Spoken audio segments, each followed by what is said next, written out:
Before diving straight into the more specific characters and personalities of any game, I like to put together a bit of an overview of the full story first. This can then act as a sort of reference point for future videos, and can also help for anyone new to the title. So with that in mind, there are spoilers contained in this video. So if you haven't yet played this game and want to experience it yourself, I recommend turning off this video now. Otherwise, for anyone else, I present you with the story of Ghost Recon, Wildlands.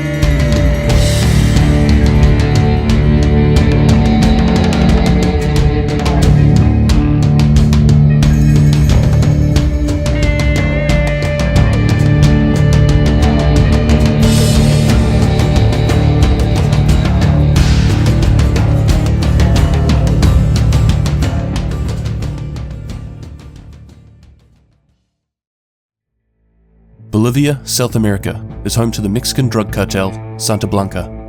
As they continue to grow in power and influence, the country is being transformed into the world's largest producer of cocaine.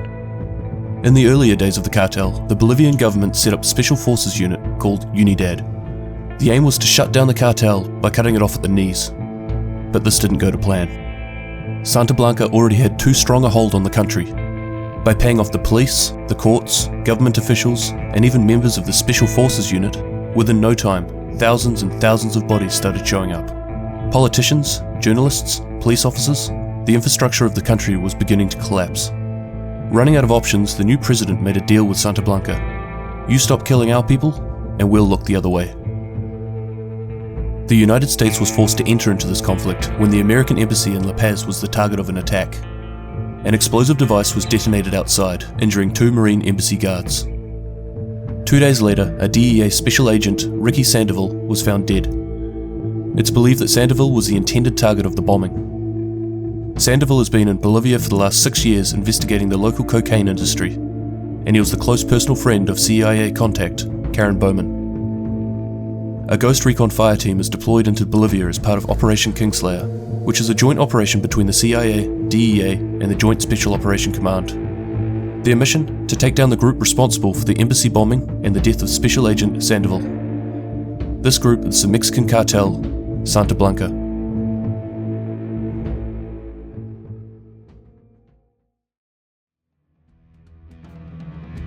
Santa Blanca is made up of 4 pieces: production, smuggling, security, and influence. At the top of this all is the boss of bosses, El Sueño. The only way to stop them is to take them down piece by piece. The Ghosts, who are US Army Special Forces, deal with highly classified missions and operate as a small unit, stealthy and quickly. The Ghosts enter Bolivia with their CIA contact Karen Bowman. They meet Pac Katari, the leader of the Qataris 26, the only resistance against Santa Blanca in the Bolivia region. In order to gain support from Pac Katari, they're asked to rescue Amaru from Santa Blanca. With the assistance of the Qataris 26, the Ghosts dismantle the cartel piece by piece, targeting their 4 main operations by attacking cocaine production facilities and stockpiles, disrupting smuggling operations, discrediting the cartel in the eyes of corrupt politicians and supporters, and inciting conflict between the cartel's senior figures. Eventually, the Ghosts are contacted by El Sueño. He meets up with them, attempting to bribe the Ghosts for working for Santa Blanca. The Ghosts refuse, but in this situation learn about the fact that it was Special Agent Sandoval that was responsible for the embassy bombing, in an attempt to force the United States government to intervene in Bolivia. Pac Katari eventually claims that they have found El Sueño, but after investigating, the Ghosts instead find the body of Amaru. Pac Katari then breaks their alliance and takes Bowman prisoner, his reason being that the Qataris 26 need to be the ones that kill the leader of the cartel, to avoid being seen as puppets of the United States. The Ghosts plan an operation on El Sueño's mausoleum before Pac Katari gets to him. After a lengthy fight against both rebel soldiers and the cartel, the Ghosts and Bowman surround El Sueño, who is holding the severed head of Pac Katari. El Sueño surrenders, but at this time, Bowman receives a call. El Sueño has already made a deal with the Department of Justice to give up the heads of other drug cartels in exchange for immunity.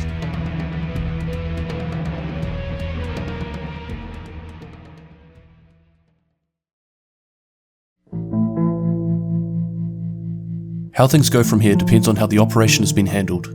Basically, there is 2 possible outcomes. If the Ghosts haven't fully dismantled the cartel, Bowman will go on to execute El Sueño. This leads to a dismissal from the CIA and her arrest for murdering El Sueño. Bowman doesn't regret what she's done and informs of her concerns that if she hadn't done so, that El Sueño would eventually end up becoming a dictator with the backing of the United States. However, if the ghosts had fully taken down the cartel and everyone involved with Santa Blanca, Bowman instead takes El Sueño into custody. True to his word, El Sueño provides intelligence on the other drug cartels, terrorists, and arms smugglers. Though Bowman expresses concerns that after his intel is worn out, that he'll either be extradited to Mexico or be let free. Bowman and the ghosts prepare themselves for the possibility of the cartel starting up again in the future, and for the cycle to start over.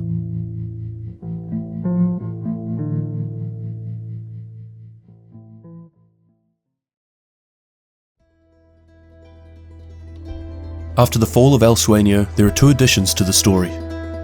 In the first DLC, called Narco Road, a CIA infiltration specialist is sent into Bolivia to identify the elusive head of Santa Blanca's smuggling network, El Invisible. The special agent poses as a mercenary for hire and works his way into the gangs carrying out smuggling operations. Every leader that is approached provides clues to El Invisible's identity before being assassinated. Eventually, the agent standing within the gang is recognized by El Invisible and is recruited. However, El Invisible is aware of the agent's true identity and has them imprisoned. Using an informant, Senior Cerisa, the agent escapes and gets hold of a device that El Invisible uses to run Santa Blanca's smuggling operations, killing El Invisible in the process. However, once the device is decrypted, it releases a virus that compromises the CIA. From here, the agent figures out that Cerisa is actually El Invisible himself. He organized this operation to escape Santa Blanca and disappear. The CIA then spend the next 2 years tracking him down. El Invisible is eventually found in Arizona, and the agent is assigned with hunting him down and having him assassinated. In the second DLC, Fallen Ghosts, the Ghost Recon team returned to Bolivia. Although the cocaine trade has collapsed, with the death of Pat Katari, the Kataris 26 have resorted to infighting. The Bolivian government attempted to restore the previous Special Forces unit known as Unidad, with troops from across Latin America, to be renamed as Los Extranjeros. But the previously Unidad forces turned out to be corrupt, and seized control of the cocaine production. A data breach in the CIA has had every active agent in the area compromised, so the ghosts are back in to rescue the agents. Upon entry into the Bolivian airspace, their helicopter is shot down. It is then recommended that the Kataris 26 is rebuilt, in order to help defeat the Los Extranjeros. The commanding officer of the Los Extranjeros, Colonel Merlo, was forced to take charge of the remaining forces, but was eventually overcome. The fall of the Los Extranjeros created a bout of infighting, and opened up another series of scandals within the Bolivian government. The ghosts and the CIA agents are left wondering whether everything they've accomplished here was enough to change the future of Bolivia, or if they just opened up the gates for a new dictator to come to power.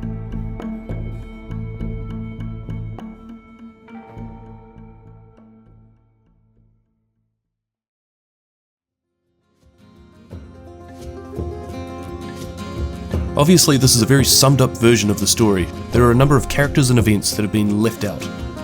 But if there is any interest, I'll be breaking down and digging a little deeper into the lore.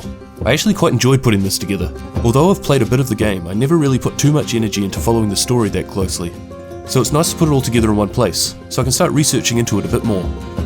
Also, it's really made me want to play through the campaign again. Anyway, that's enough from me. Thank you very much for watching, and I'll catch you in the next one. Cheers!